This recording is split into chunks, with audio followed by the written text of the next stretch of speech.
시청자 여러분 안녕하십니까? KLN 뉴스입니다. 경기도가 미세먼지 저감을 위해 도내 전옥수 버너 및 전옥수 보일러 보급에 42억 원을 투입합니다. 이번에 실시하는 사업은 일반 버너와 보일러의 질소 산화물 배출을 저감해 대기 환경을 개선하고 사업장 및 가정의 경제적 부담을 줄이기 위해 마련됐습니다. 도는 올해도 전옥수 버너 432대, 전옥수 보일러 7,060대를 추가 보급할 계획입니다. 사업장 일반 버너를 전옥수 버너로 교체하는 경우 질소 산화물은 83%, 연료비는 5%가량 줄일 수 있습니다. 평소에 다니던 도로에 이야기를 입힌다면 어떨까요? 전북 장수군 19번 국도가 관광객 유입이 많아 이야기들이 많은데요. 번안면은 두꺼비 바위가 많아 자식의 복, 장수읍 뜸봉샘은 명예의 복 등 다양한 이야기들로 꾸며집니다. 장소라 기자입니다. 전북 장수군이 19번 국도에 스토리를 입혀 관광 및 지역경제 활성화에 나섭니다. 19번 국도는 남으로는 남원과 접하고 북으로는 무주군과 접해 있어 관광객 유입이 많은 곳입니다. 장수군은 이러한 관광객 유입 통로인 19번 국도를 관광 명소로 개발해 장수군의 관광 활성화를 도모하고자 했습니다. 19번 국도를 경유하는 차량들에게 운전자들에게 이제 볼거리를 좀 연출하고 그래서 그 볼거리를 통해서 장수 전역으로 또 관심을 유발시키도록 하자라고 하는 데에 또 의미가 있고 장수군은 총 7개 읍면 중 5개를 관통하는 19번 국도를 오복의 길이라고 명하고 각기 5개 면을 스토리텔링화했습니다. 번안면 뜸봉샘, 레드푸드 융복합센터, 위동저수지, 원촌마을이 그곳입니다. 번안면은 두꺼비 바위가 많아서 자식의 복, 장수읍 뜸봉샘은 이성계가 새 나라에 대한 응답을 받았다고 해 명예의 복을 테마화했습니다. 그리고 사과, 한우 등 레드푸드를 먹을 수 있는 계남면의 레드푸드 융복합센터는 무병장수의 복을, 배를 띄우면 부자가 된다는 민담을 토대로 장계면 금덕제의 위동저수지는 부자의 복을, 계북면 원촌마을의 느티나무는 사랑의 복으로 이야기화했습니다. 한편 장수군은 지난 5일 스토리텔링 최종 보고회를 갖고 2020년까지 본격적인 테마 공간 조성에 나설 예정입니다. KLN 장소라입니다. 인천광역시가 스마트 공장 보급 사업을 확대합니다. 인천시는 스마트 공장 시스템 구축을 희망하는 사업장을 대상으로 실무 교육과 컨설팅을 무료로 시행하고 구축 비용을 지원할 계획이라고 밝혔습니다. 스마트 공장은 생산 전체 과정에 정보통신 기술을 적용해 생산성과 품질을 높이는 지능형 공장으로 4차 산업혁명 시대를 대표하는 시스템입니다. 시는 스마트 공장 시스템을 도입하는 업체에는 최대 7천만 원까지 시스템 구축 비용을 지원할 계획입니다. 전북 전주시의 재정은 규모가 비슷한 자치단체의 평균에 못 미치고 있다는 주장이 제기됐습니다. 전주시 의회 남관우 의원은 자치단체 평균인 2조 3,518억보다 4,855억 원이 적은 수준이라고 주장했는데요. 김경모 기자입니다. 전북 전주시의 국가 예산과 자체 수입을 확대해 재정 규모를 늘리라는 주장이 제기됐습니다. 남관우 전주시 의원은 8일 제347회 임시회 본회의 5분 발언에서 세수 확충과 국가 예산 확보에 노력해 줄 것을 집행부에 촉구했습니다. 전주시가 지방 분권 시대에 맞게 재정 건전화를 위한 제 역할을 하고 있는지 물음표를 던진 것입니다. 관련 건전한 재정운영에 대한 책임성을 강화하고 시공 형편이 시대에 맞는 자치 단체로 재정 건전화 고려도 하고 있는지 결국 알 수 없습니다. 지방세와 세외 수입 등 자체 수입을 늘리기 위해 적극적인 세수 확충 노력이 기본적으로 필요하다는 주장입니다. 남 의원은 이어서 국가 예산 확보를 위한 노력 또한 병행되어야 한다고 시에 주문했습니다. KLN 김경모입니다. 대구광역시는 2009년 8월 정수시설 가동을 중단하고 폐쇄한 두류정수장 이전터 중 5만 제곱미터를 오는 12일부터 시민 휴식 공간으로 연중 임시 개방합니다. 이번에 임시 개방되는 면적은 위험시설물을 제외한 면적으로 두류정수장 이전터 총 부지 면적 15만 8,807제곱미터의 약 31%가 활용됩니다. 대구시는 임시 개방을 위해 위험시설 접근 방지용 안전펜스 설치와 방범용 CCTV 등을 설치하고 시민들이 이용하는 데 불편이 없도록 시설을 정비했습니다.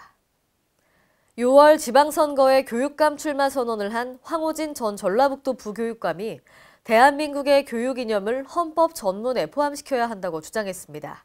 보도에 전예은 기자입니다. 황호진 전 전라북도 부교육감이 최근 개헌 논의에서 대한민국의 근간인 교육 문제가 소외되고 있다고 지적했습니다. 황 전 부교육감은 8일 청소년 사회공동과 함께 국회에서 기자회견을 갖고 헌법 전문에서 교육이라는 단어를 찾아볼 수 없다며 대한민국의 교육 이념을 헌법 전문에 포함시켜야 한다고 주장했습니다.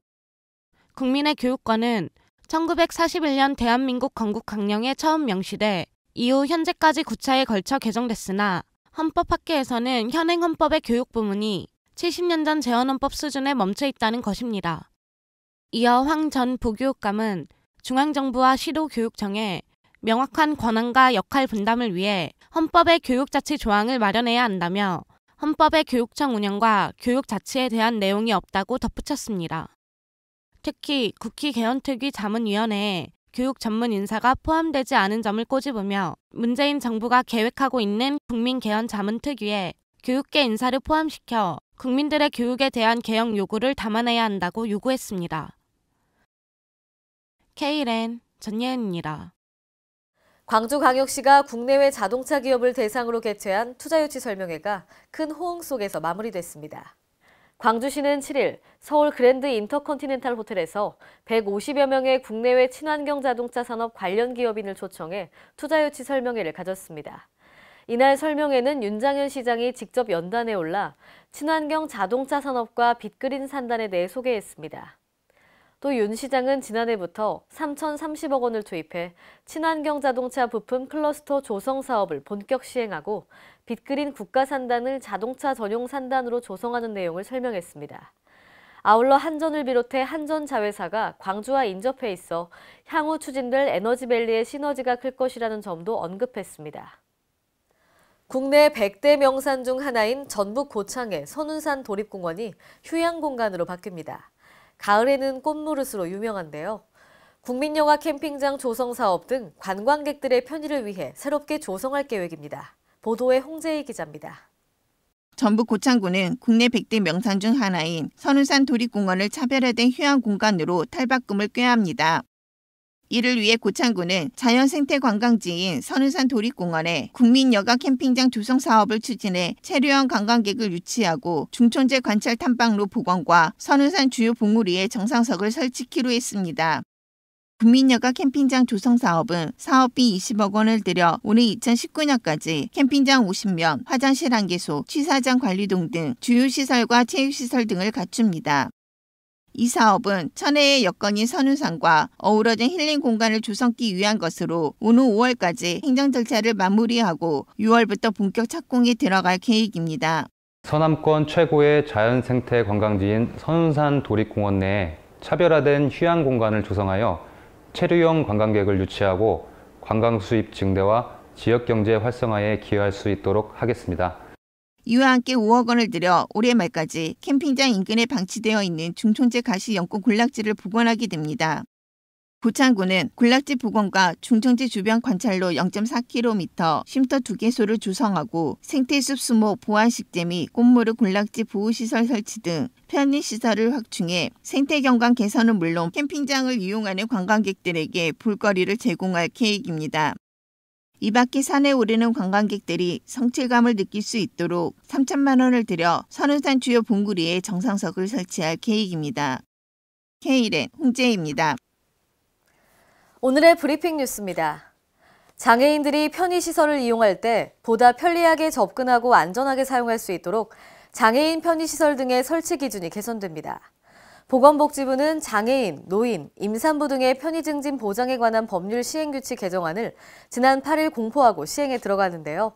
개정안에 따르면 전동 휠체어나 전동 스쿠터 출입구 등의 통과 유효폭을 90cm로 확대해서 사용자들의 출입이 원활해질 것으로 보입니다.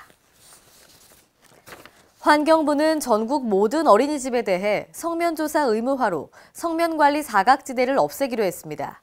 환경부에 따르면 한국환경공단에서 430제곱미터 미만 어린이집에 대한 성면 안전 진단을 실시한 결과 41%에서 성면 사용이 확인되면서 소규모 어린이집의 성면 관리가 필요한 것으로 나타났습니다.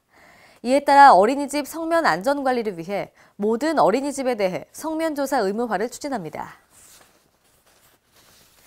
세계인의 겨울 축제인 평창 동계올림픽이 오늘 오후 8시에 개막됩니다. 1988년 서울올림픽 이후 30년 만에 국내에서 펼쳐지는 이번 올림픽은 남북 단일팀 구성으로 세계인의 평화축제로 관심을 모으고 있는데요. 행동하는 평화를 주제로 진행되는 이번 개막식은 강원도의 5아이가 등장해서 평화의 답을 찾아 나서는 모험을 한 편의 동화처럼 그릴 예정입니다. 개막식의 하이라이트인 최종 성화 점화자는 아직까지 베일에 쌓여 있는데요.